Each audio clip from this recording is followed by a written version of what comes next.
지금부터 선화해준 중학교 3학년 과학, 기하과 관함부터 시작해 보도록 하겠습니다. 이제 먼저 기압의 개념부터 살펴볼 건데요. 기압은 단위 면적 1제곱미터에 작용하는 공기의 무게에 의한 압력을 우리가 기압이다라고 이야기를 하게 됩니다.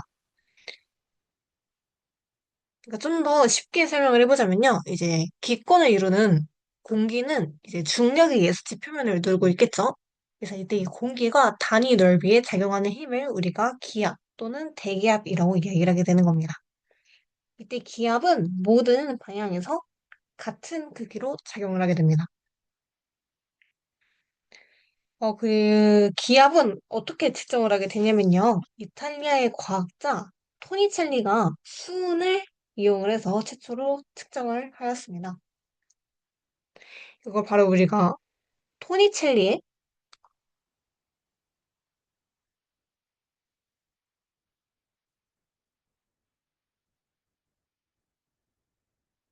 실험이다라고도 하는데요. 어떻게 진행을 했냐면요. 그 한쪽 벽이 이렇게 막혀 있는 1m의 길이의 유리관이 있었습니다. 그 유리관에 수은을 가득 채우고 그 수은을 먼저 이렇게 가득 채운 다음에 이 수은이 담긴 수조에 이 관을 엎어둔 거예요. 이렇게 거꾸로 세웠더니 수은이 약 76cm의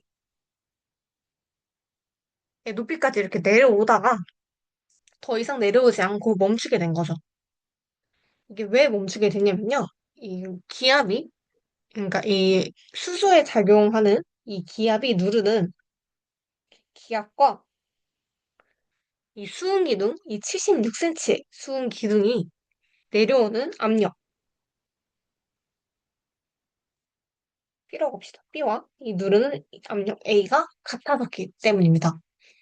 그래서 우리는 뭘 알 수 있었냐면요. 이 수은 기둥 76cm가 누르는 압력 A와 수은 면을 누르는 공기의 압력 B가 같다는 것을 우리가 직관적으로 확인할 수 있었던 거죠. 만약에 기압이 높아지면 이 수은 기둥의 높이는 어떻게 될까요? 더 높아지겠죠? 왜냐면 이 B가 커졌으니까 B와 같기 위해선 A 역시 커져야 되는데 A가 커지기 위해서는 더 많은 양의 수은이 눌러야 될 테니까요. 만약에 이 수은 기둥을 꼭 똑바로 세우지 않고 이렇게 기울여도 똑같이 76cm의 길이가 나왔습니다. 이 수직으로부터요. 그래서 기압이 같게 된다면 수은 기둥의 굵기나 길게 관계없이 수은 기둥의 높이는 항상 같게 됩니다. 이를 통해서 우리가 뭘 알 수 있었냐면요. 1기압은 1013 헥토파스칼이고요. 또 76cm의 수은의 기둥의 무게입니다. 이건 약 물기둥 약 10m 높이의 압력을 이라고 우리가 얘기를 할 수 있어요.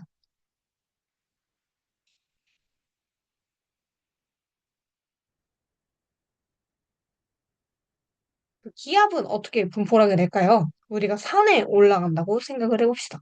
이 산에 이렇게 높이 올라갈수록 어떻게 될까요? 대기가 희박해지게 되겠죠? 왜냐면 공기는 대부분 대류권에 몰려있기 때문에 이 땅 주변에 이렇게 공기가 많거든요. 이렇게 지표면으로부터 더 높게 올라갈수록 대기가 희박해지기 때문에 기압은 당연히 낮아지게 됩니다. 우리가 아까 기압과 수은 기둥의 관계가 어떻게 된다고 그랬죠? 기압이 높아지면 수은 기둥도 높아지고 기압이 낮아지게 되면 수은 기둥의 높이도 낮아진다고 했었죠?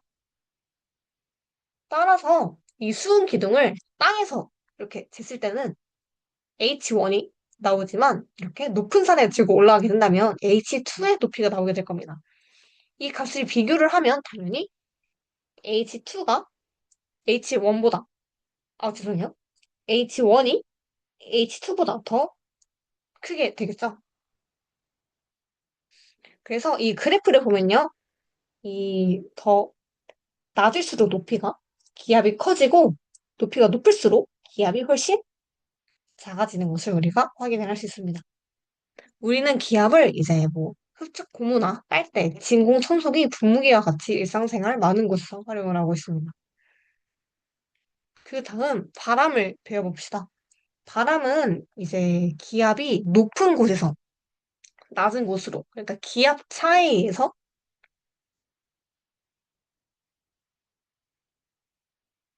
발생하는 현상을 얘기를 하는데요. 이렇게 두 지점의 기압 차이에 의해서 기압이 높은 곳에서 낮은 곳으로 수평 방향으로 이동하는 공기의 흐름을 우리가 바람이다라고 이야기를 하게 됩니다. 바람은 그 짚으면은 이제 우리 땅은요 같은 양의 태양 복사 에너지를 받더라도 지표면을 어떤 물질이 이루고 있냐에 따라서 가열되는 정도가 다르게 됩니다. 더 많이 가열을 하게 된다면 더 많이 가열된 지점에서는 어떻게 되죠? 공기가 뜨거워지게 되면서 공기가 이렇게 위로 상승을 하게 될 겁니다. 공기가 상승을 하게 된다면 당연히 기압이 낮아지게 되겠죠? 왜냐면 공기의 양이 주니까 공기가 누르는 힘도 약해지잖아요. 반대로 상대적으로 더 덜 가열돼. 그러니까 차가운 쪽은 공기가 차가워지기 때문에 공기가 하강을 하게 되고 기압이 높아질 겁니다.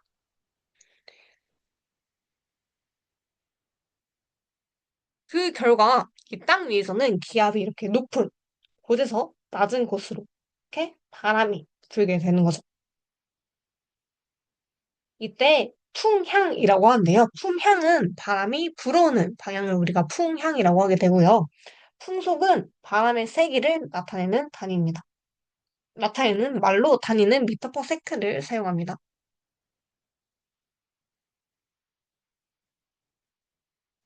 그 다음에 이제 해류풍과 계절풍을 살펴볼 건데요. 이제 해류풍은 해안에서, 그러니까 그 바닷가에서 하루를 주기로 바람의 방향, 풍향이 바뀌는 바람을 우리가 해류풍이다라고 얘기를 하게 됩니다.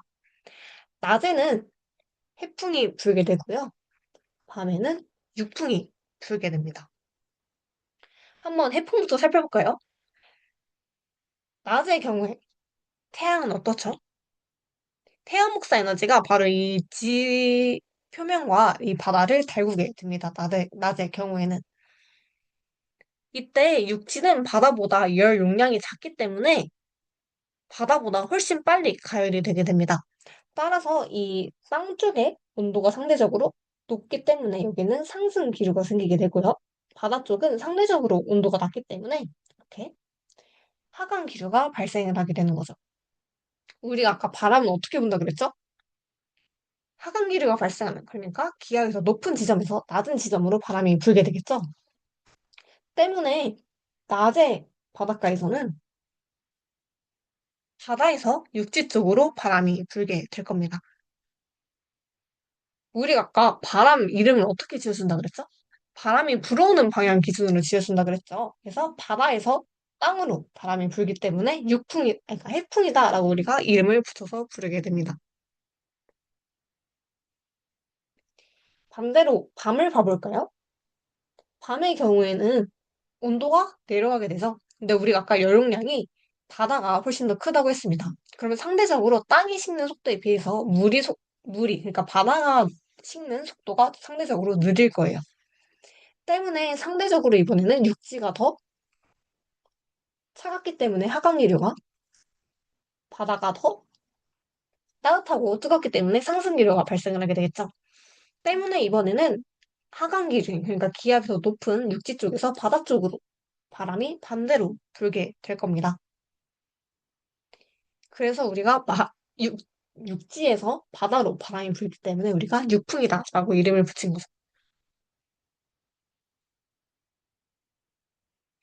또 해적풍과 같은 원리로 계절풍이 있습니다. 이 계절풍은 주기를 1년을 기준으로 방향이 바뀌는 바람을 우리가 계절풍이다라고 얘기를 하는데요. 우리나라 같은 경우에는 사계절이 매우 뚜렷하죠. 때문에 이 계절풍이 좀 뚜렷한 편입니다. 여름철부터 볼까요? 여름철에는 남동 계절풍, 그러니까 남동 쪽에서 바람이 부는 남동 계절풍이 불어오게 되고요. 겨울철에는 반대로 북서 계절풍이 불게 됩니다. 살펴볼까요? 이게 바로 그 지도죠? 여기 이 해안선을 따라서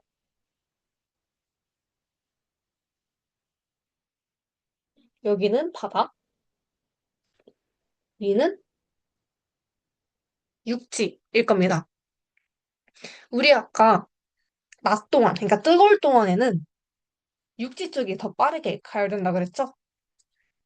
여름은 날씨가 무덥기 때문에 이 육지가 훨씬 기온이 뜨거울 거고요. 반대쪽으로 바다는 온도가 좀 낮을 거예요. 그래서 우리는 기압이 낮은 쪽에서 높은 쪽으로 바람이 불기 때문에 이렇게 바다 쪽에서 육지 쪽으로, 즉 남동 쪽에서 바람이 불게 되는 거죠. 반대로 겨울에는 지구의 온도가 내려가게 되죠. 이 우리나라 근방에 부근은요. 그래서 육지 쪽의 온도가 차갑고 바다 쪽의 온도가 상대적으로 따뜻하기 때문에 바람이 반대로 육지에서 바다 쪽으로, 그러니까 북서 계절풍이 불게 됩니다. 그래서 착각을 하지 말아야 될 게 우리나라 기준으로는 이제 여름에는 남동 계절풍, 겨울에는 북서 계절풍이 불지만 이제 해안선이 반대로 뒤집힌 나라라던가 내륙 지방 같은 경우에는 이렇게 계절풍이 꼭 우리나라와 같지 않을 수 있어요. 그러니까 이거는 철저하게 우리나라 기준이라고 생각을 하면 될 것 같습니다.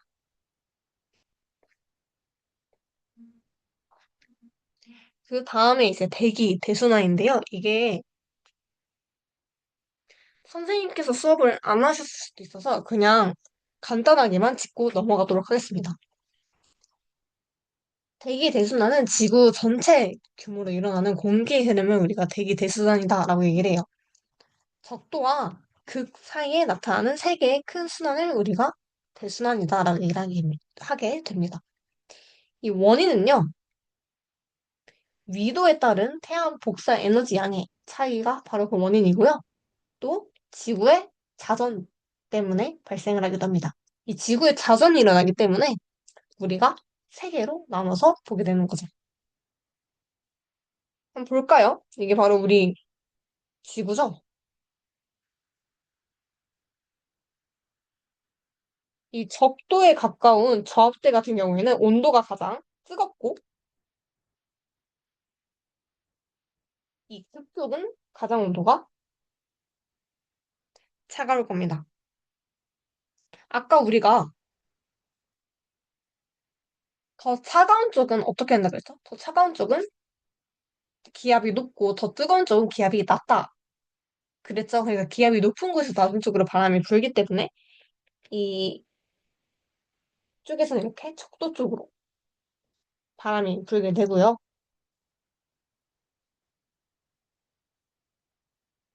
불게 됩니다. 또 근데 지구가 회전하고 있기 때문에 이렇게 일지상상으로 부는 게 아니라 이렇게 꺾여서 들어가게 되겠죠.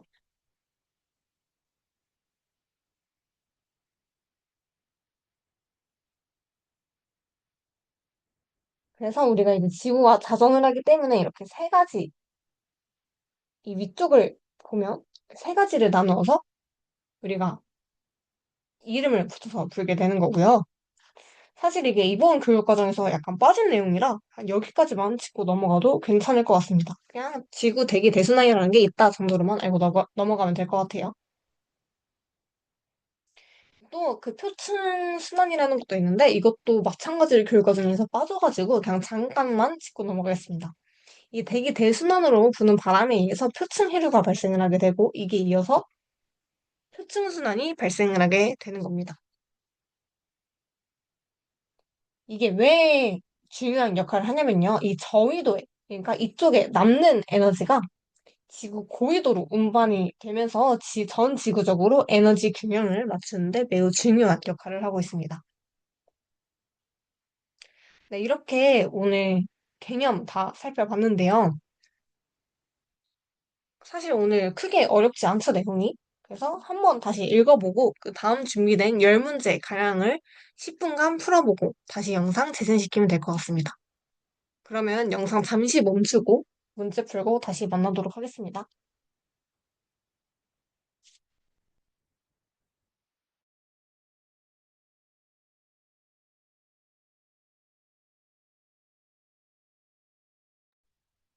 네, 그러면 다 문제 풀었나요? 풀었으면 1번부터 문제 하나씩 풀어보도록 하겠습니다.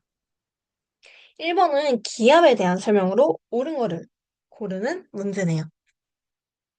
기압부터 봐볼까요? 높은 산으로 올라가면 기압은 점점 낮아진다. 맞죠? 지구에 있는 대기의 공기는 중력의 영향을 받기 때문에 높이 올라갈수록 중력이 약해져서 위에 쌓여있는 공기의 양, 그러니까 대기가 희박해지죠. 그래서 그렇게 된다면 누르는 공기 기둥의 무게가 줄어들기 때문에 기압은 낮아집니다. 니은. 기압은 1기압은 약 10m의 물기둥이 누르고 있는 압력과 같다고 했습니다. 디귿. 공기는 항상 움직이기 때문에 지역과 장소에 따라서 기압이 달라진다. 맞는 말이죠. 우리가 아까 지표면이 가열과 냉각을 반복하기 때문에 공기가 계속 이동하는, 그러니까 바람이 계속 일어난다고 했어요. 그렇기 때문에 시간과 장소에 따라서 공기의 밀도가 달라지기 때문에 기압이 변하는 게 맞는 선지입니다. 물론 기압이 막 1기압에서 10기압 이렇게 극단적으로 달라지진 않습니다. 하지만 늘 변하고 있다는 거. 2번. 표는 서울, 광주, 전주의 세 지역의 기압을 나타낸 거라고 해요. 이제 이거를 크기를 물어보는 선지네요.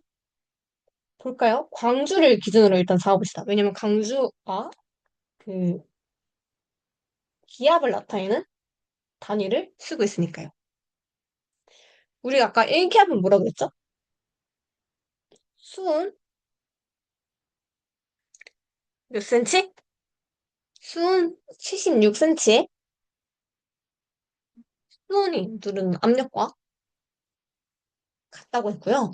또 이걸 우리가 1013 헥토 파스칼이라고 우리가 정의를 내렸었습니다. 그렇게 된다면 서울은 1기압보다 크고요. 전주 같은 경우에는 1기압보다 작겠죠. 그러면 기압의 크기는 서울이 가장 크고, 그 다음 광주, 그 다음 전주일 겁니다. 그럼 정답은 1번이겠네요. 2번 볼까요? 지표면에서 바람이 부는 직접적인 원인. 우리 아까 뭐라 그랬죠? 지표면이 가열되는 정도가 다르기 때문에 대기의 기압 차이가 발생하게 되고 그에 따라서 바람의 방향이 결정된다고 했었습니다. 그렇게 된다면 대기의 압력 차이, 즉 기압 차이가 정답이 되겠네요. 4번입니다. 이제 높이에 따른 기압의 변화를 이제 옳게 나타낸 그래프를 고르는 문제네요. 우리가 아까 산을 올라간다고 생각을 했을 때 높이 올라갈수록 대기는 희박해진다고 했었습니다. 공기가 중력에 영향을 받으니까요. 대기가 희박해지게 된다면 누르는 힘이 작아지게 되고 그러면서 당연히 기압이 작아지게 되겠죠. 그러면 이 높이가 높아짐에 따라서 기압이 작아지는, 즉 반비례 관계인 5번이 정답이 되겠네요. 그 다음 5번 보겠습니다. 이제 바람에 대한 설명으로 옳지 않은 것을 고르는 문제네요. 1번부터 가볼까요? 풍향은 바람이 불어오는 쪽을 말한다. 맞는 말이죠. 예를 들면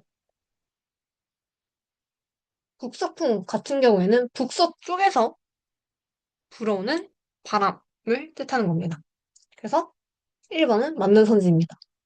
2번 기압차가 클수록 바람이 강하게 분다. 맞는 말이죠. 왜냐면 두 지역의 압력 차가 바로 바람의 원인이기 때문에 압력 차이가 크고 가파를수록 공기가 좀 더 빠른 속도로 이동을 하게 될 겁니다. 3번. 해안가에서 낮에는 육지 쪽의 기압이 바다 쪽보다 높다. 낮에는 어느 쪽의 온도가 더 높다 그랬죠?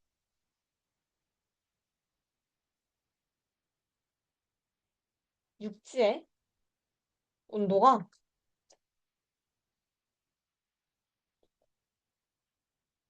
바다의 온도보다 높다고 했습니다. 그렇게 된다면 당연히 기압 같은 경우에는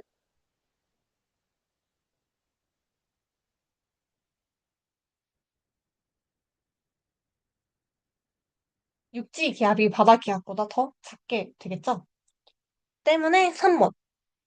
해안가에서 낮에는 육지 쪽의 기압이 바다 쪽보다 높다. 틀린 말이네요. 그래서 정답은 3번입니다. 4번.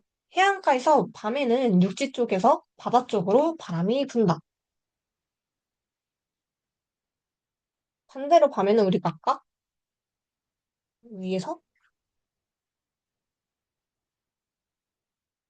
이야기했던 거와 반대로 일어나게 되겠죠?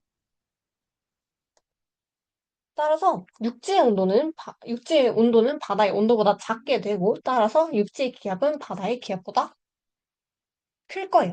우리가 아까 기압이 낮은 곳에서 높은 곳에서 낮은 곳으로 바람이 분다고 했기 때문에 육지 쪽에서 바다 쪽으로 바람이 불게 되겠죠? 그래서 4번도 맞는 선지입니다. 5번. 해안가에서 바람은 기압이 높은 곳에서 낮은 곳으로 분다. 맞는 말이죠? 다음 6번입니다. 그림 가나는 지역적 특성에 따라서 부는 바람의 모습을 나타내는 거라고 해요. 가는 해안가고요. 나는 우리나라, 그러니까 동해 쪽에, 동해 좀 애매하네요. 그러니까 우리나라와 중국, 일본 쪽의 바다를 나타낸 그림입니다. 이에 대해서 이제 옳은 설명을 골라봅시다. 가는 육풍에 해당된다. 육풍은 어느 쪽에서 불어오는 바람이죠? 육지 쪽에서 불어오는 바람을 우리가 육풍이다라고 이름 짓는다고 했습니다. 그래서 따라서 가 같은 경우에는 육풍이 아니라 해풍이겠네요. 그래서 1번은 아닙니다. 2번. 가에서 A는 고기압이고 B는 저기압이다. 바람이 어떻게 불죠? B에서 A로 봅니다. 근데 우리가 바람은 압력이 높은 쪽에서 낮은 쪽으로 보니까 B가 기압이 높고 A가 더 낮겠죠? 그래서 B가 고기압이고 A는 저기압일 거예요. 그래서 2번도 틀렸습니다. 3번. 가는 해안 지역에서 하루를 주기로 부는 바람이다.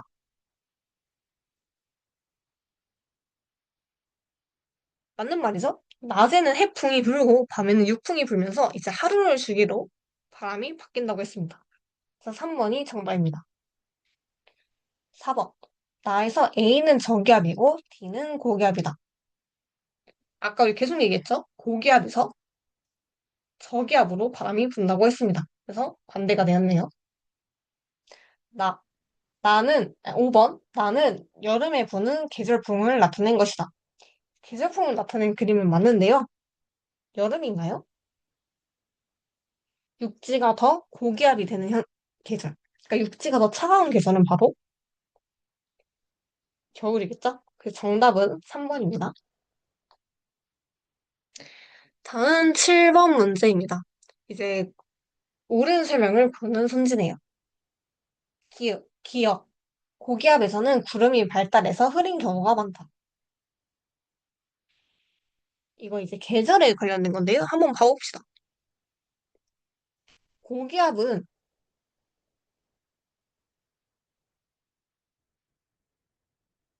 어떤 상태죠? 하강 기류가 매우 활발한 상태이죠. 그래서 공기가 매우 강하게 육지 쪽을 찍어 내릴 거예요. 근데 이 하강하는 공기는 어떻게 될까요? 온도가 점점 올라가게 되겠죠. 왜냐면 위쪽이 공기는 빠르게 하면서 온도가 올라가게 될 겁니다. 그래서 속에서 이제 수증기가 증발함으로 이제 구름이 소멸하고 맑은 날씨가 되게 되죠. 그래서 1번은 틀린 순지입니다. 니은. 저기압에서는 구름이 소멸되어 맑은 날씨가 나타난다. 저기압에서는 이제 주변보다 압력이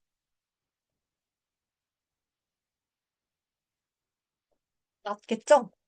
공기가 끊임없이 상승을 하고 있기 때문이에요. 이 상승 기류가 발생을 할 때는 이제 상승한 공기는 단열 팽창을 하게 됩니다. 그래서 구름이 만들어지게 되면서 이제 날씨가 좀 더 흐려지거나 비가 내릴 수 있겠죠. 디귿. 고기압과 저기압 사이에서는 저기압 방향으로 바람이 분. 맞는 말이죠. 이건 압력 차이에 의해서 바람이 분다고 아까부터 계속 얘기를 했었습니다. 다음 8번 문제입니다. 이제 북반구의 고기압과 저기압에서 부는 바람의 방향과 공기의 연직 운동을 옳게 나타내는 것을 고르는 문제네요. 봐봅시다. 고기압은 상승기류와 하강기류 중에 어떤 게 더 발달했을까요?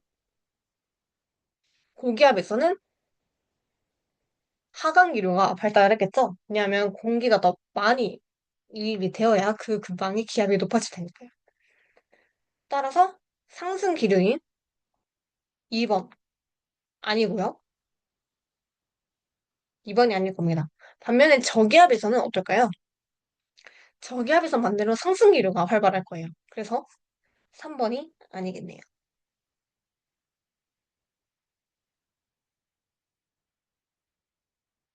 그 다음에 이제 이 회전 방향을 봐야 하는데요. 고기압 같은 경우에는 하강기류와 함께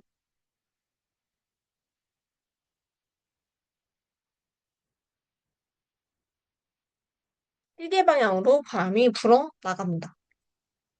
따라서 고기압 같은 경우에 고기압이 이제 바람이 불어 나가되 시계 방향인 선지 없죠?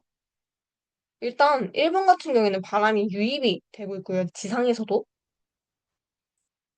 5번 같은 경우에는 반시계 방향으로 불어 나가고 있습니다. 때문에 고기압은 이 문제에서 정답이 될 수 없어요. 반면에 저기압 같은 경우에는 상승기류와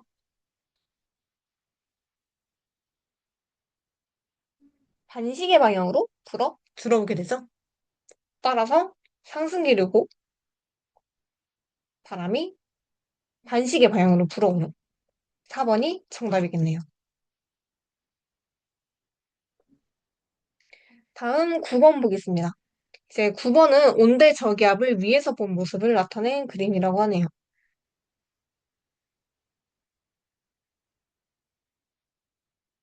사실 이 9번과 10번이 이번 수업 시간 범위가 아니에요. 다음 수업 시간에서 더 자세하게 배울 내용인데요. 아마 학교 선생님께서 이 범위를 수업을 나가셨을 것 같습니다. 그래서 일단 다음 수업 시간에 미리 본다라는 느낌으로 한번 풀어보겠습니다. 학교 수업 시간 내용을 잘 살피면서 풀어봤을 거라 생각해요. 이 동그란 전선을 우리가 뭐라 한다 그랬죠?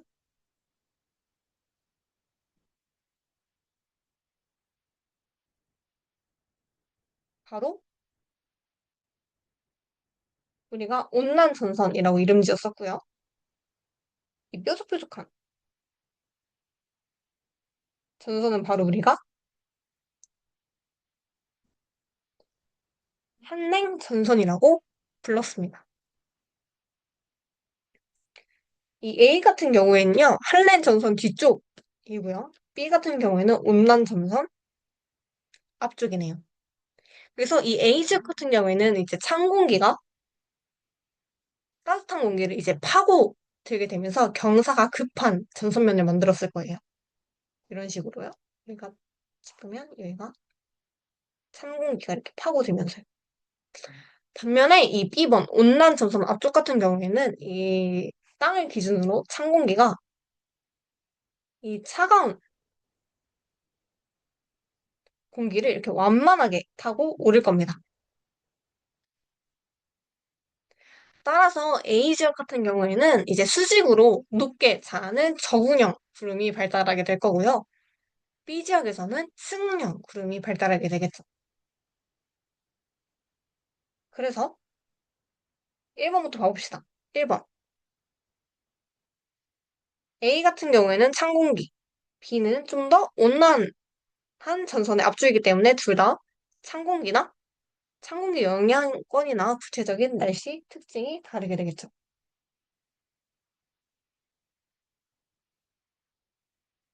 때문에 아닙니다. 2번. A 지역은 이제 전선 후면이기 때문에, 그러니까 전선 뒤쪽이기 때문에 주로 북서풍이 불 거고요. B 지역은 온난 전선 앞쪽이기 때문에 남동풍이 불 겁니다. 2번도 아니고요. 3번. A 지역은 소나기, B 지역은 이슬비가 내린다. 맞죠? 왜냐면 아까 우리가 이 A 지역 같은 경우에는 승운형 구름이 나타난다 그랬고, 저군형 구름이 나타난다 그랬고, B 지역 같은 경우에는 승운형 구름이 나타난다고 했었습니다. 그래서 3번이 맞는 선지네요. 4번은 이 두 개가 반대로 됐었죠? 5번. 5번은 이제 이것도 반대네요. A 지역이 한랭 정선 영향권이고요. B 지역이 온난 정선 영향권이 되겠죠. 그래서 정답은 3번입니다. 다음은 10번 보겠습니다. A, B 지역의 향후 날씨 변화를 옳게 예측한 것을 고르는 문제네요. 1번. 곧 한랭 정선이 A 지역을 지날 것이 아니라 이미 지났죠? 2번. 온대 저기압은 편서풍을 타고 서쪽에서 동쪽으로 이동할 것입니다. 3번. A, B 지역 모두 앞으로 기온이 내려갈 것이다. 아니죠. 그 온대 저기압이 지나가게 된다면 중간에 따뜻한 공기가 들어오는 지역이 생기기 때문에 기온이 일시적으로 올라갈 거예요. 4번. B 지역은 이제 이슬비가 지속되다가 곧바로 소나기가 내릴 것이다. B 지역은 이제 온난 전선 앞이었죠? 때문에 이슬비가 내리다가 전선이 통과하고 나면 날씨가 맑아지고 기온이 올라갈 것입니다. 소나기는 나중에 한랭 정선까지 와야 내릴 거예요. 그래서 3번, 4번 둘 다 아닙니다. 5번. B 지역은 온난 전선이 통과하면서 남서풍이 불게 될 것이다. 맞죠? 현재 B 지역은 지금 온난 전선 앞이기 때문에 남동풍이 불고 있지만 저기압이 이제 오게 되면서 온난 전선이 이제 통과하고 난다면 두 전선 사이에 따뜻한 공기 구역에 이렇게 들어가게 될 거예요. 이 구역이요. 그래서 바람이 남서풍으로 바뀌고 기온이 상승하게 될 것입니다. 정답은 5번이네요. 이 9번과 10번은 다음 시간에 더 자세하게 알아볼 거니까 지금 이해하지 못해도 괜찮아요. 네, 그러면 오늘 이 기압과 바람 배워봤는데요. 오늘 내용 자체는 어렵지 않았죠? 그러니까 이 내용 잘 숙지하고 다음 수업 시간 때 만나면 될 것 같습니다. 그러면 오늘 이제 기말고사 대비 첫 수업 여기서 마치도록 하겠습니다. 수고하셨습니다.